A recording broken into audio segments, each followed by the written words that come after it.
Hey everyone, Connie here, and welcome to my blind reaction to Lastman episodes 3, 4, and 5. So that's right, 3 episodes today. As I said last time, we're going to probably go between 2 and 4 episodes a week on this. It won't always be 3, it won't always be 2, it won't always be 4. It's just like whatever I'm feeling at the time. But it will most likely always be one of those 3 options. um, so last time we got into this series, and yeah, it's interesting so far. Our main character is just really likable right off the bat. He's interesting, and I definitely want to know more.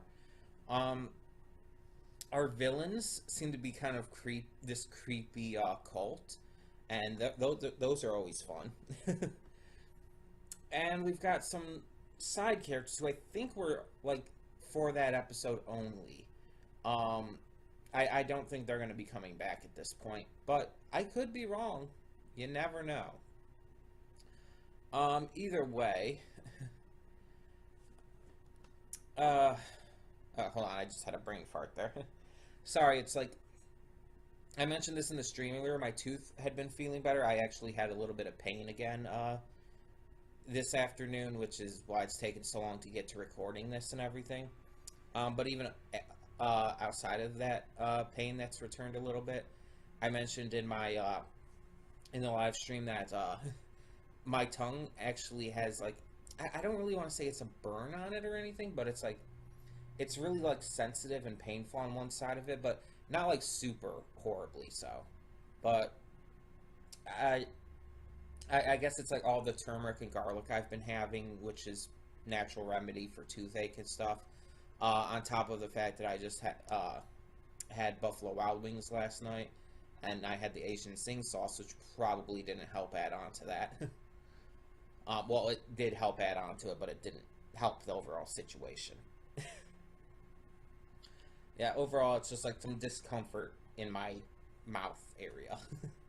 So, if you see me messing with that a little bit during the reaction, that's why. I do apologize for that, but the show must go on, right? So yeah, I have no idea what's going to happen in these episodes, but we're going to find out.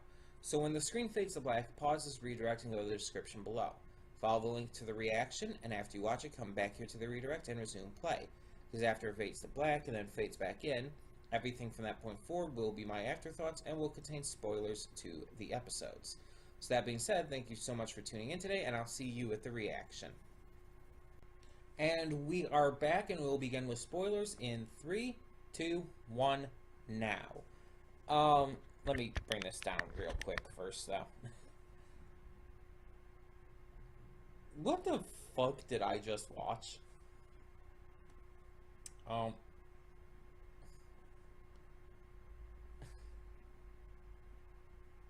was that? What is this show? Okay, so, last week's episodes. We have what looks like to be a fairly normal world. I mean, outside of this one dude who apparently has some kind of psychic powers, right? Otherwise, everything with last week's episodes seemed pretty normal. I mean, well, as normal as you can get in this kind of like crime-infested town and all. Um, and again, it's like this one guy had the psychic powers, and now we have this. This dude, like, goes completely dead space on us. And it's like, holy shit. That action scene, by the way, the fight scene between, oh my gosh, his name is escaping me now because I'm just so completely flustered and blown away by that.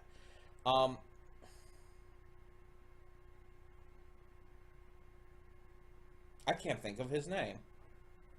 Hold on a minute, because that's going to bother the hell out of me. I'm sorry, it's just...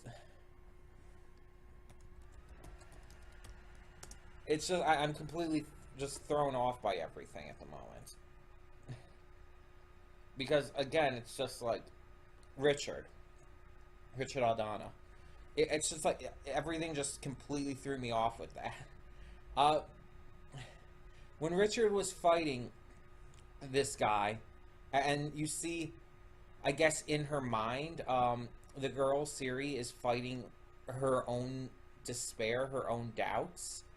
it was really great, like in terms of metaphor and just stylization, but also it was just really well done. Like the music, the art and animation just worked really well. It was good.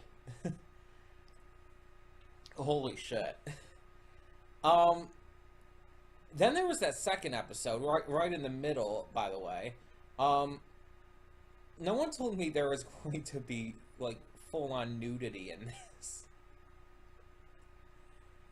I mean, I don't care that much. I I I I don't really like. I'm not like. Sorry, I'm not. It doesn't affect me because of my asexuality and everything. I don't. I'm not interested in that kind of stuff. But it's just I didn't expect. I knew this show was a lot more mature than like other ones I've watched.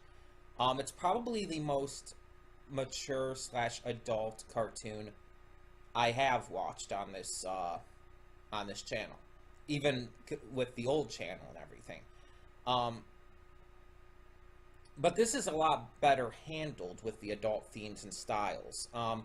You have shows like South Park or Futurama or Family Guy or Rick and Morty, and while Futurama's okay, all the others tend to have the problem that they tend to deal with the lowest form of humor, which is mature humor, the adult humor that they like to pretend is mature, but is actually excessively immature and stupid. And that's what those kind of shows tend to be focused around. Um, and it ends up like you can't get into anything that they try to do otherwise. You like anytime they try to do like these moving or touching scenes or episodes, they fall flat because you just don't care. You don't care about the characters, you don't care about the situations, because to them it's just all one big joke. Because that's how it's portrayed. It's not meant to be taken seriously, and then when they try to make you take it seriously, it doesn't work because of that. Um, and the comedy, like I said, it's crap, it's stupid, it's bad, it's not funny. And it just comes off as like just they're trying to be as immature and disgusting and vulgar as possible without actually putting in any real effort into storytelling, characters, arts and animation, any of that. Last Man gets it right because we have a very interesting story on its own. Even without all of this supernatural shit going down, we have a very interesting, mysterious story going on. The characters are interesting and likable. Even the bad guys have a certain likability to them. And I've talked about this before, but bad guys can be likable without you agreeing with their ways of doing things or just with how they act. The Joker is a great example of that. Like, you can't get behind anything he does or says. He's a psychopath. But he's so well written and so entertaining, no matter which medium he's in, you still love him as a character.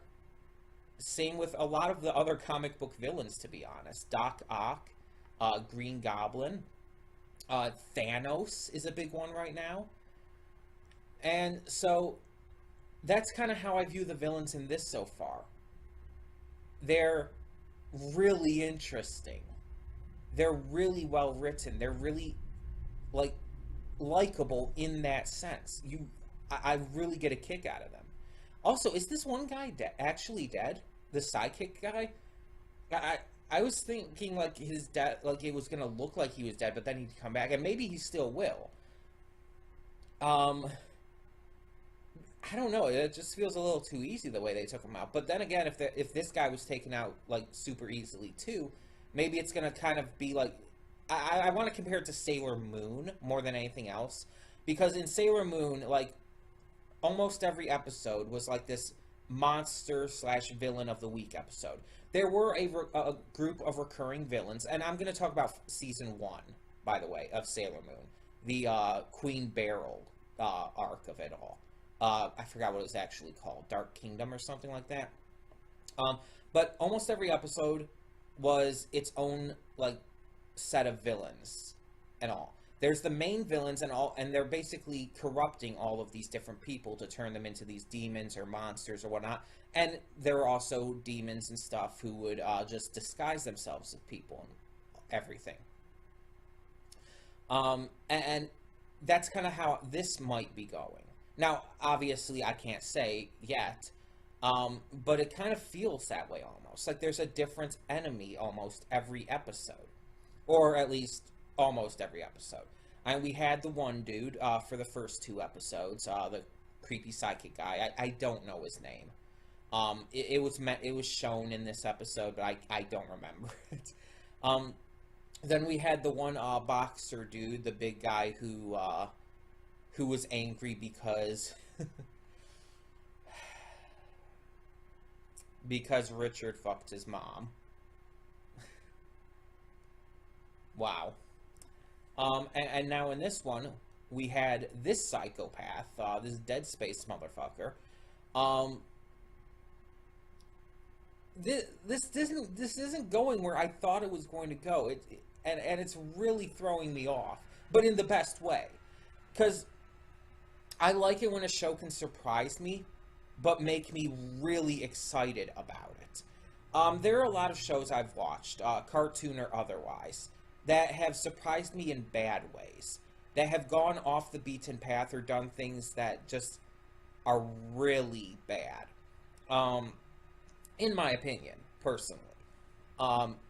There's plenty of shows that have done this, but there's less shows that have surprised me in a way that really got me excited.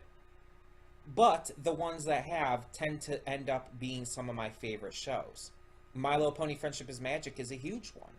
Because, like, when I first checked it out, my thoughts were like most people's thoughts. Oh, this is a stupid little girl's show. This is dumb. Why am I even watching this?